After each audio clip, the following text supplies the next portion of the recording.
les propositions de niveau national, nous allons examiner tout au long de cette seconde partie la procédure d'élaboration des choix politiques, pendant laquelle nous ferons des allers-retours pour présenter 3 propositions qui lui sont liées. La première étape de cette élaboration des choix politiques consiste à recueillir les idées, les envies, les propositions sur tous les plans, techniques, esthétiques, organisationnels, etc.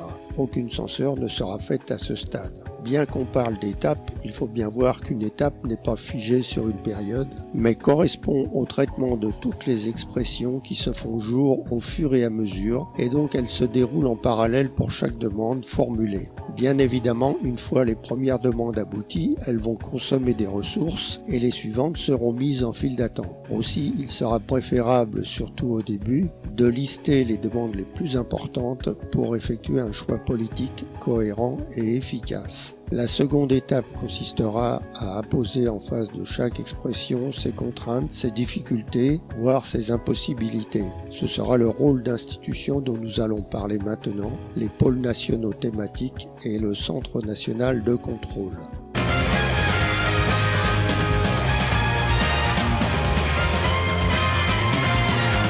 Les PNT, pôles nationaux thématiques, sont constitués pour chaque thème constituant le champ de la connaissance. Ce sert aussi bien la philosophie que la physique, que la cuisine, etc. Ce ne seront pas des institutions avec immeubles majestueux et pléthore de directeurs et autres chefs de service. D'abord, comme il n'y a plus de hiérarchie, il n'y a fatalement plus de directeurs, etc.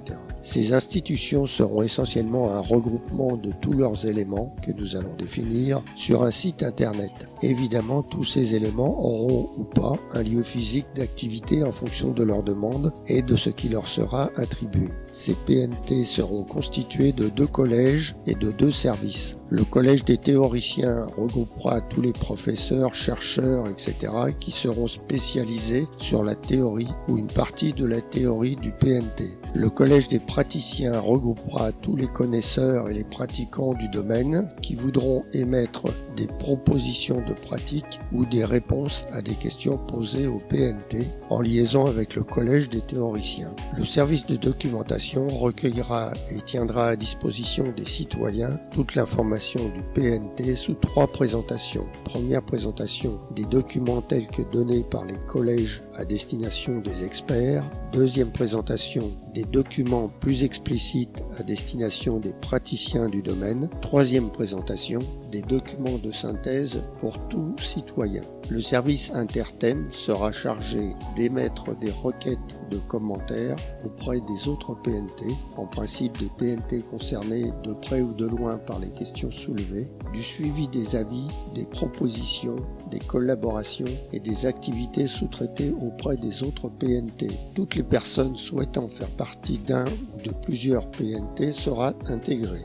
C'est la qualité de sa production qui sera garante de son autorité. Le service de documentation n'exercera aucune censure et tiendra à jour en particulier les pour et les contre d'une question particulière. Les cas anormaux seront éventuellement traités selon le traitement de l'incompétence qui sera vu dans la 3e partie. Donc pour en revenir à l'élaboration des choix politiques, les PNT concernés feront leurs remarques et les scénarios envisageables. Voyons à présent la proposition du CNC, Centre national de contrôle. Le CNC est constitué de nombreux services. Le rôle principal de cette institution est d'assurer le citoyen que les choix politiques sont respectés, retardés, confrontés à de gros problèmes, etc. Il est donc configuré avec différents services chargés selon l'aspect des contrôles, de gestion administrative, de réalisation technique, d'études financières, techniques, organisationnelles, de contrôle et de pré-contrôle. Concernant l'élaboration des choix politiques, le CNC est chargé de dimensionner les propositions politiques et d'émettre des remarques et des propositions. Un rôle important du CNC est de s'assurer de l'équilibre de la balance des échanges internationaux. Le CNC s'assure de la cohérence de la consommation et de la distribution et de l'absence d'anomalies, en particulier du passage par le guichet de monétisation des exportations. Enfin, le CNC intervient dans le traitement des problèmes d'incompétence voire la troisième partie. Le personnel du CNC est constitué de volontaires tirés au sort sur des listes d'experts et de simples citoyens. Tous sont formés dans l'année précédant leur prise de fonction. Ils sont désignés pour quelques années.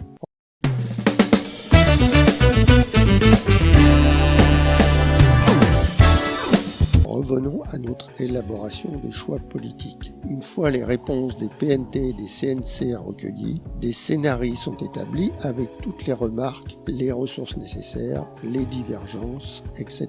Les choix politiques sont présentés aux citoyens avec des propositions de priorité. On continue de recueillir les observations des citoyens. Une fois que les débats sont épuisés, on passe au vote. Un vote se fait pour chaque projet, il n'est pas obligatoire. C'est aux citoyens d'en décider. Le vote se fait sur plusieurs jours par vote électronique. Si un vote conduit à des résultats aberrants, imaginons quelques spécialistes concernés par le vote en question, exemple le choix d'un papier d'imprimerie, et en même temps la majorité des citoyens n'ont pas d'objection particulière et s'abstiennent. Mais une grande partie de neuneux voulant s'exprimer rejette le projet. Le vote peut être renouvelé en appelant les citoyens à se manifester en nombre. De la même façon, un vote pourra être réorganisé si un projet n'évolue pas selon les prévisions. Par exemple, s'il consomme beaucoup plus de ressources que prévu, si des difficultés très importantes se font jour, si des conséquences dangereuses sur l'environnement du projet apparaissent, etc. Le vote définit les fonctions sociétales, c'est-à-dire les activités qui seront inscrites à la bourse des activités et parmi lesquelles les citoyens postuleront pour remplir leur obligation de 24 heures d'activité hebdomadaire, 24 heures étant à titre indicatif. Les citoyens peuvent s'organiser au sein de leur groupe pour répartir différemment leurs 1248 heures annuelles. La bourse des activités gère les postes d'activité par projet et par région. Elle affecte les logements des citoyens migrants. Elle synchronise les besoins en fonction des contraintes, des absences, des urgences, etc.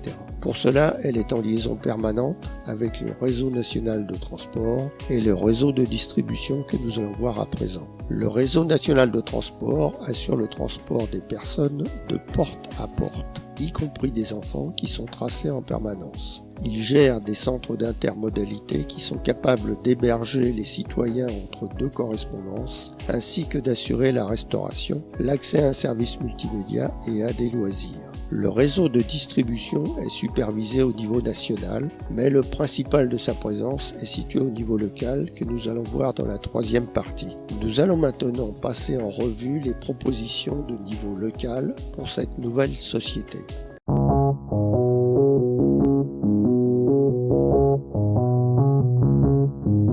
Last